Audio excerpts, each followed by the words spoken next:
D'abord, bonjour à tous.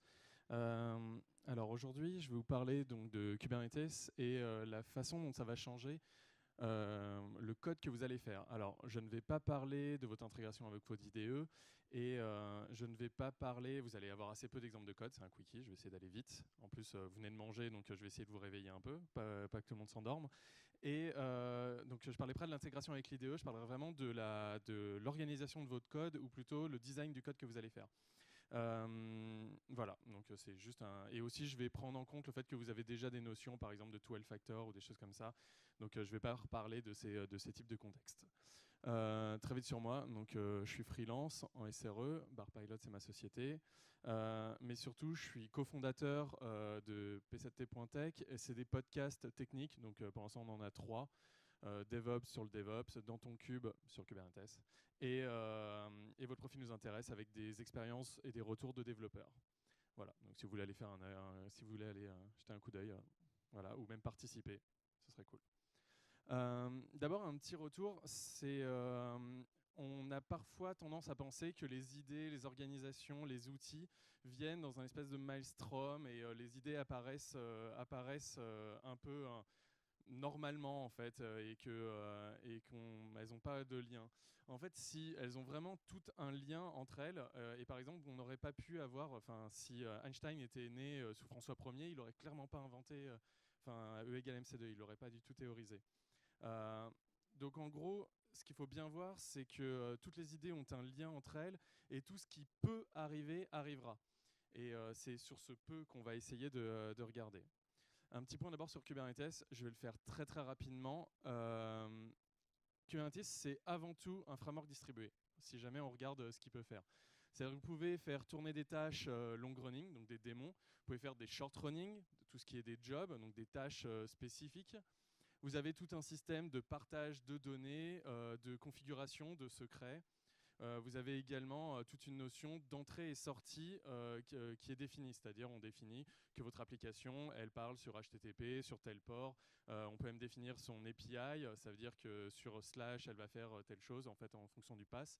Donc on a vraiment en fait quasiment la définition d'un framework distribué. Ce qu'on a en plus, c'est la notion de déclaratif. Donc c'est ça qui est très important dans Kubernetes. Tout doit être déclaratif.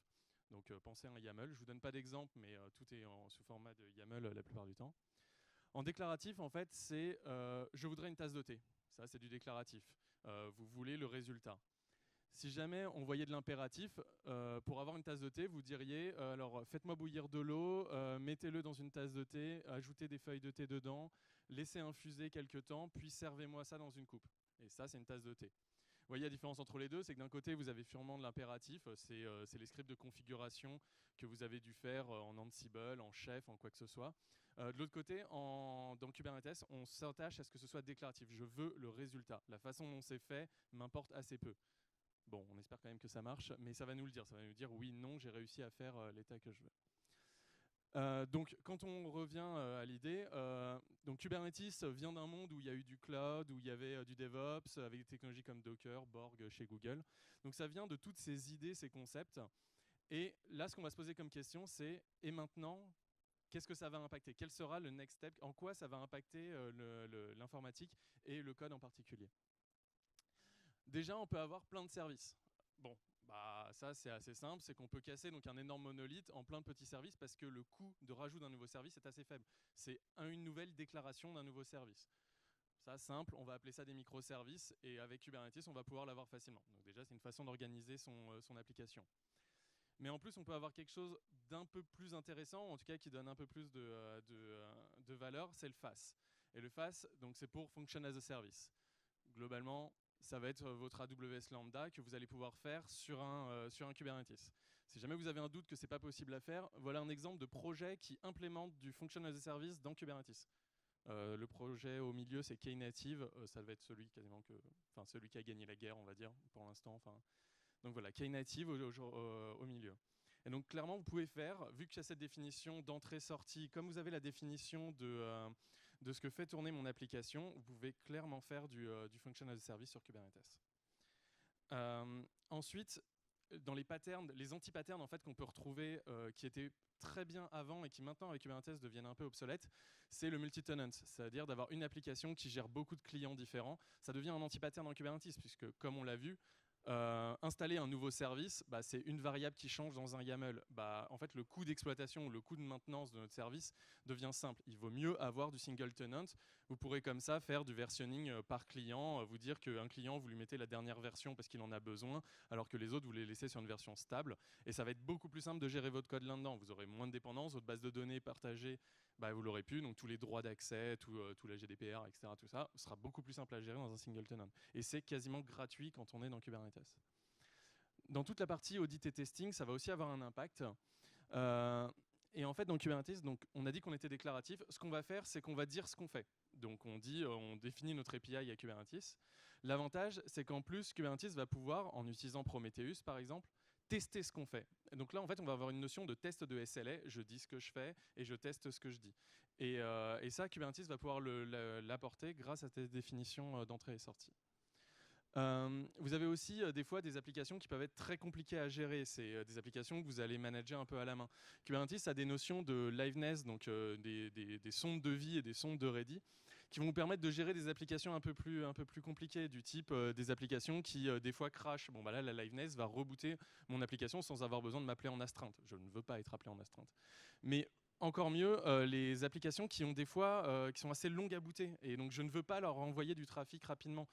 Quand on va faire des déploiements, si je vais déployer, si je vais faire une nouvelle mise à jour et que je dois attendre 5 minutes par nouvel instant, je ne vais pas tout écraser et après le refaire. Kubernetes a cette définition-là, on peut lui dire mon application met du temps à booter, attends un peu, et Kubernetes lui enverra du trafic qu'au moment où que l'application peut le gérer. On a un truc encore mieux qu'on peut faire maintenant avec cette notion dans Kubernetes d'entrée et de sortie. Vous devez connaître à peu près l'A/B testing. Il y a aussi la notion de canary. Alors un canary, ça vient de la notion dans les mines. Donc le canary, c'est celui qu'on prenait avec nous. C'est donc un animal très faible qui va, s'il y a un problème, mourir le plus tôt en fait. Et donc nous, si lui meurt, ça veut dire qu'il y a un problème. Et dans le cas de Kubernetes, on va pouvoir donc déployer notre application et rajouter à côté, en plus, et on va lui envoyer qu'une partie du trafic, on va rajouter un petit canary. Et donc là, on va lui envoyer du trafic. Alors ça peut être la nouvelle version qu'on va envoyer, ça peut être quelque chose avec des paramètres différents, mais on va pouvoir avoir cette notion de canary. Ce qu'on peut faire même encore mieux, c'est qu'on peut utiliser via Téléprésence, qui est un logiciel, le canary devient votre poste le poste de dev. C'est-à-dire que dans le cluster, votre poste de dev va devenir un canary. Vous allez pouvoir envoyer une partie du trafic de prod, et donc vous allez définir ce trafic-là, sur votre poste de dev. Ça va permettre par exemple d'activer des options de debug, ça va permettre de mettre des breakpoints à certains endroits et de voir sur du vrai trafic de prod comment réagit votre code. Au final, là, ce que je suis en train un peu d'expliquer, et c'est peut-être la peur que vous avez, c'est on fait du test en prod. Oui. Kubernetes va permettre, en fait, via cette notion d'entrée-sortie, de se dire si jamais un composant foire, je renvoie le code sur un autre. En fait, ce composant qui foire, ça peut être votre canary. Donc, si jamais votre poste de dev ne répond pas bien aux requêtes, Kubernetes va naturellement envoyer le trafic sur d'autres nœuds. Donc, pour les clients, ça sera complètement transparent. Ce qui fait que faire des tests en prod devient quasiment naturel et bon. On va voir après une autre notion, c'est le kube-native, donc ça veut dire des applications qu'on va faire spécialement pour Kubernetes, avec Kubernetes directement dès le début du développement. En gros, la notion, c'est de se demander qu'est-ce qui se passe si on a accès à l'API de Kubernetes. J'en ai pas parlé, mais Kubernetes est entièrement basé sur une API. Et en fait, ce qu'on peut faire déjà, c'est qu'on peut faire une notion d'introspection, c'est-à-dire je peux savoir comment se comporte le cluster autour de moi, quels sont les nœuds qui sont disponibles, quels sont les événements qui arrivent. Enfin, je peux vraiment, en demandant à l'API de Kubernetes, avoir énormément d'informations sur moi et sur les autres. Et en plus, je peux même faire des actions dessus. Un exemple, c'est est-ce que quelqu'un sait faire une bonne leader election? Un truc qui marche bien dans son code. C'est le coder comme ça. Non. Alors, est-ce que vous savez le faire si jamais je vous mets une configuration locking? Ça veut dire un endroit où tout le monde va partager l'information directement et instantanément. Bon, ça c'est très très simple en fait maintenant de faire une leader election et c'est inclus dans Kubernetes. Donc vous allez pouvoir faire du clustering de manière très rapide et très simple avec une leader election. Donc une élection de leader, c'est qu'une seule personne va faire les actions et les autres vont être en stand-by et vont attendre que le leader meure ou disparaisse en fait. Encore une question, est-ce que des gens parmi vous savent déployer un cluster Couchbase version 5.0.1 en 3 nœuds multimaster? Non, bah moi non plus. Mais en fait, via des opérateurs, on peut faire des choses assez... Donc là, on va pas très bien, mais j'ai une définition en fait de l'installation d'un cluster Couchbase de 3 nœuds. Donc j'ai vraiment 3 nœuds disponibles. Je vais y arriver. Non, bon. Et en fait, en gros, ce que va faire l'opérateur, c'est qu'il va faire ça. C'est qu'il va observer en permanence mon cluster, donc via l'introspection. Il va savoir que par exemple ici j'ai que 2 nœuds de disponibles dans mon cluster. Donc mon cluster, j'ai déclarativement dit 3 nœuds. J'en ai que 2. Donc ce qu'il va faire, c'est qu'il va faire une différence entre les deux. Il en a 2, il en faut 3. Il faut rajouter un nœud. Et donc il va faire toute l'installation du cluster, sharder les données et même répliquer les données, refaire le rebalancing, etc. Bah, ça, c'est un opérateur qui peut le faire dans le cluster parce qu'il a accès à l'API Kubernetes et il sait comment se comporte le logiciel. Un autre point aussi, c'est pourquoi avoir besoin de RabbitMQ et d'un queuing quand on a accès au job. Comme j'ai dit tout à l'heure, Kubernetes, on peut faire des tasks. Il a la capacité de le faire. Et bien en fait, juste en demandant à Kubernetes, on peut spawner à n'importe quel moment des tasks qui seront n'importe quel conteneur, codés donc dans n'importe quel langage, qui va faire ce que vous voulez. Envoyer des emails, faire des backups de bases de données.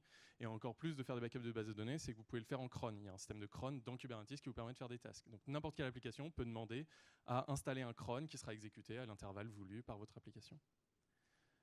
La question qu'on peut se demander, c'est est-ce qu'au final, on ne devient pas complètement bloqué et on fait du Kubernetes et demain, on sera complètement... on n'est plus libre de nos actions. Clairement non, c'est-à-dire que là, à l'heure actuelle, Kubernetes définit une API. Cette API-là, elle fait juste une interface entre l'application et l'infrastructure. Comme j'ai dit, c'est un framework.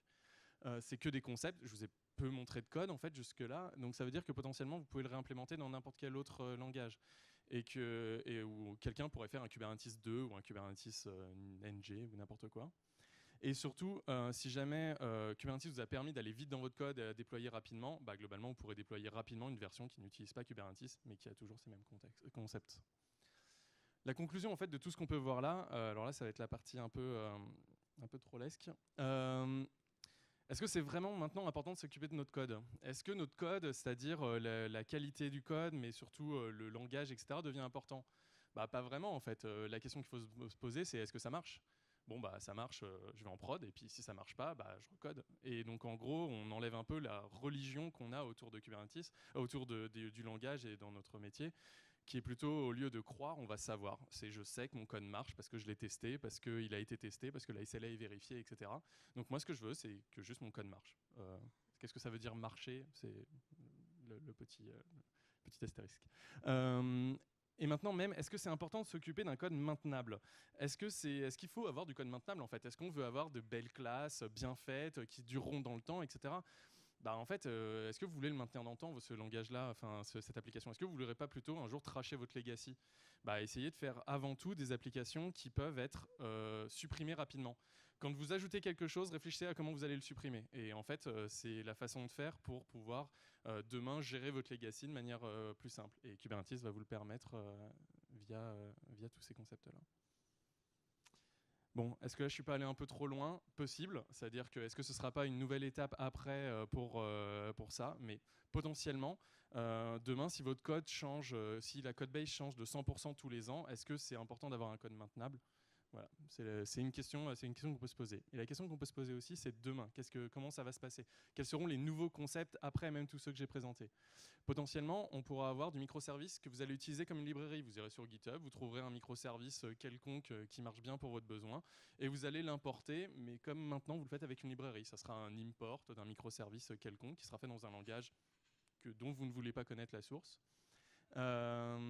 Et vous pourrez avoir aussi des équipes de QA qui seront un peu comme des gens qui font les inspecteurs de voitures, les gens qui font votre contrôle technique automobile.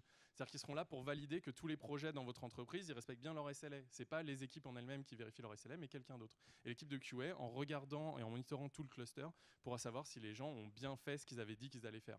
C'est-à-dire que le service, il est bien résilient comme il devait être. Et ça, typiquement, ça va être aussi le Chaos Monkey. C'est-à-dire qu'une équipe de QA va faire du Chaos Monkey, va dire, vous aviez dit que vous étiez résistant à une panne de 3 nœuds, je vais faire tomber 3 nœuds. Et en fait, je vais le faire sans vous le dire. Et l'avantage, et le dernier point encore, c'est peut-être que demain, sur toutes vos PR, vous aurez l'impact de performance, de sécurité et tous les impacts externes sur votre PR. C'est-à-dire, vous saurez, ce code, il ajoute 10 mégas de mémoire, ce code-là, il est 10% plus performant, etc. Et parce que Kubernetes vous le donnera directement. Il pourra vous donner toutes ces métriques-là au moment de chacune de vos PR. Et donc, on enlèvera cette côté croyance qu'un code est meilleur qu'un autre, mais on le saura. Et voilà. Merci à tous.